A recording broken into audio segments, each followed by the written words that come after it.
جی ناظرین کرام، جیسا کہ میں نے عرض کیا سلمان غنی صاحب ہمارے ساتھ موجود ہیں. ان سے ہم پہلے بھی بات کر رہا تھا، آن ایئر بھی بات ہو جائے گی اور دیکھیں گے کہ اس صورتحال کے بارے میں ان کا کیا طرز ہے. جی سلمان غنی صاحب، آپ نے کیا سنا؟ دیکھیں، جو ٹی وی پروگرام دیکھتا ہوں ہر آدمی اپنا ایک ورشن بیان کرتا ہے. جو مضمون پڑھتا ہوں وہ اپنا ورشن بیان کرتا ہے. ہارون رشید بتاتے ہیں کہ ملک ریاض سے کب ملے تھے، کیا ملے تھے.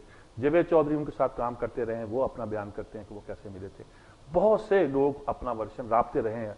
کیا آپ کو لگتا ہے کیا کہانی کیا ہے؟ بھائی صاحب، اس میں دو تین باتیں بڑی امپورٹنٹ ہیں. دیکھیں، جہاں تک کرپشن کہانی کا ذکر ہے تو یہ اتنی ہی پرانی ہے جتنی خود پاکستان کی تاریخ. ٹھیک ہے.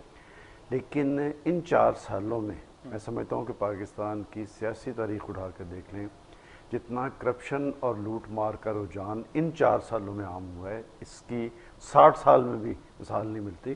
اور جن 2-3 افراد کا آپ ذکر کر رہے ہیں، میرا خیال اس حوالے سے کوئی دو آراء موجود نہیں. ملک ریاض صاحب آپ نے ذکر کر دیا، وہ جو بھوربن کا کرد صاحب نے قرآن پاک رکھ کے دونوں بڑی لیڈرشپ کے کاندھوں پہ ہاتھ رکھ کے کہا تھا کہ پائی پائی بن کے چل لو تاکہ ان کا کاروبار جاری رہے. آپ نے بچوں کا ذکر کیا. ایک تو وہ کسی شاعر نے کہا تھا کہ مغرب کے تمدن نے مشرق کو دیا کیا ہے، عیاش گھرانوں کو یہ بگڑے ہوئے شہزادے. یہ ایک بچے جمہوریہ کا ذکر نہیں ہے، یہ 20-22 ہیں اور یہ پاکستان کی تقدیر سے کھیل رہے ہیں. ارسلان کے حوالے سے لاہوری عام جانتے ہیں وہ یہاں پر کیا کرتے تھے. اور ملک ریاض پاکستان کے حکمران، پاکستان کے سیاستدان دم ہلاتے پھرتے ہیں. رال ٹپکتی تھی ملک ریاض کا نام سن کے. لیکن کہتے ہیں کہ وہ قدرت کی لاٹھی بھی بڑی بے آواز ہوتی ہے. اور یہ معاملہ اتنا سادہ نہیں ہے. پیسوں کی کرپشن پاکستان میں عام ہو چکی ہے، لیگل ہو چکی ہے. معاملہ کچھ اور ہے. میری اطلاعات کچھ اور ہیں کہ ملک ریاض صاحب کے ہیڈ آفس میں کچھ ایسے ایکوپمنٹ لگے ہوئے تھے. دیکھیں، پاکستان کی فوج کے بارے میں دو آراء ہو سکتی ہیں، لیکن قومی مفادات کے حوالے سے، قومی سلامتی کے حوالے سے پاکستانی فوج کبھی کمپرومائز نہیں کر سکتی. میری اطلاعات یہ ہیں کہ کچھ ایکوپمنٹس لگے ہوئے تھے ان کے ہیڈ آفس میں، جس میں پاکستان کی فوجی اسٹیبلشمنٹ کو اعتراض تھا. آپ نے ذکر کر دیا کہ بہت سارے جرنیل ان کے ملازم تھے.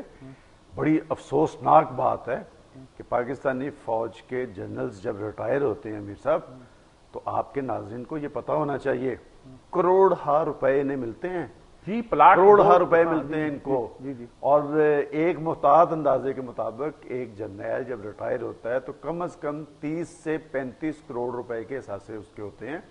لیکن ملک ریاض جیسے بدنام آدمی جو لوگوں کی خون پسینے کی کمائی ہڑپ کرتا رہا ہے، بیریا ٹاؤن آپ دیکھیں ایک خوف کی علامت ہے. کس طرح زمینوں پہ قبضے ہوتے ہیں. آپ نے خود ہی ذکر کر دیا لاہور کی آشیانہ سکیم یا اسلام آباد کی زمینوں پہ قبضے.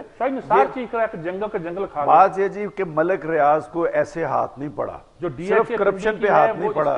جی بالکل. یہ صرف اچھا لیکن مجھے ایک بات بتائیں، یہ تو ہوتا ہے نا لوگ پھر فوج، یعنی جو بات کہنے کی جس طرف آپ نے اشارہ کیا، ایکوپمنٹ لگے ہوئے ہیں، آپ کے خیال میں ایکوپمنٹ کے لوکل اسٹیبلشمنٹ کے؟ دیکھیں، یہ انٹرنیشنل اسٹیبلشمنٹ کے ایکوپمنٹ تھے جس پہ پاکستانی فوج کی ریزرویشن تھی. ایک اسلام آباد میں آفس بننا تھا جس پہ آپ کو یاد ہوگا 1.5-2 سال پہلے بہت دعائی دی گئی تھی کہ اس کا آفس نہیں بننا چاہیے. یہ پاکستان کے خلاف ایک سازش ہے.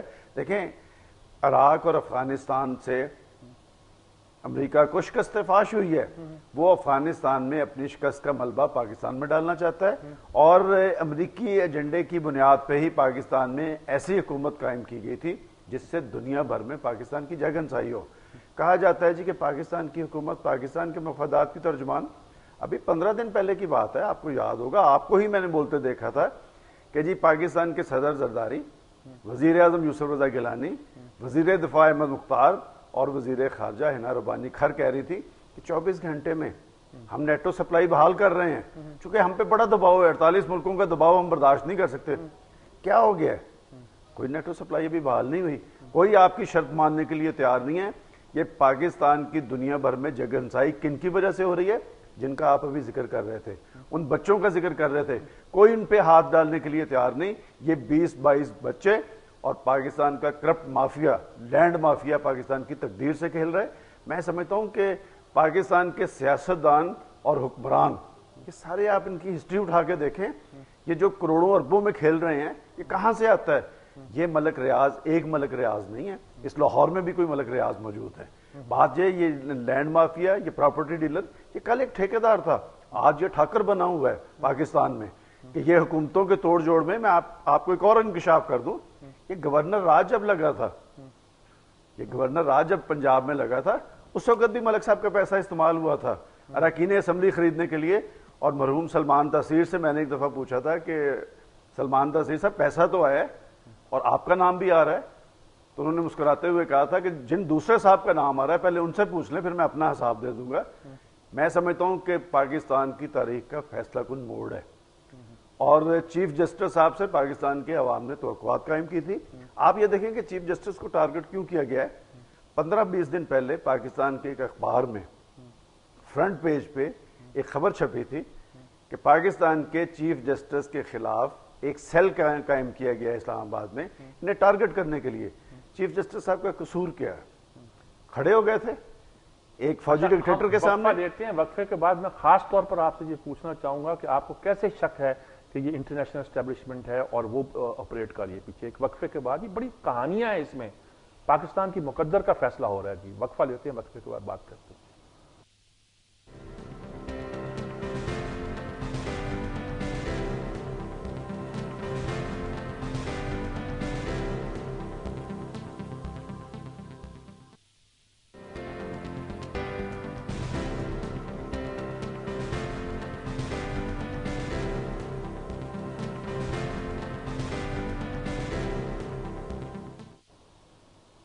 جی ناظرین کرام، سلمان غنی صاحب کے ساتھ ہم بات کر رہے ہیں اس پورے مسئلے پر۔ نیا ڈائمنشن انہوں نے دی ہے کہ اس میں تو انٹرنیشنل اسٹیبلشمنٹ ملوث تھی، اور سچی بات بتاؤں یعنی انٹرنیشنل اسٹیبلشمنٹ جب کہتے ہیں تو کچھ CIA FBI کوئی اس طرح کے نام ذہن میں آتے ہیں، پتہ نہیں کیا صورتحال ہے۔ اس کا مطلب ہے کہانی بہت لمبی ہے۔ کیا آپ کو لگتا ہے بہت لمبی کہانی؟ سر میں نے تو آپ کو کہا ہے کہ کرپشن پاکستان میں کوئی قابل اعتراض نہیں تھی، ملک ریاض تو انداتا تھا کہ کئی جرنیل تو ان کے پے رول پہ تھے جن کے نام سامنے آ چکے ہیں، لیکن بات کچھ اور ہے، بات وہی ہے۔ ہمارے بڑے مہربان ہیں سر۔ جی بات دیکھیں نا، بلکہ میں تو یہ کہوں گا کہ آپ کے ضمیر جعفری صاحب کے بعد ضمیر ہم ڈسون نہیں کر سکتے، وہ ہمارے ضمیر جعفری کے بیٹے۔ میں سمجھتا ہوں، میں نے جیسے کہ پہلے کہا ہے کہ یہ معاملہ ایسے نہیں کھلا۔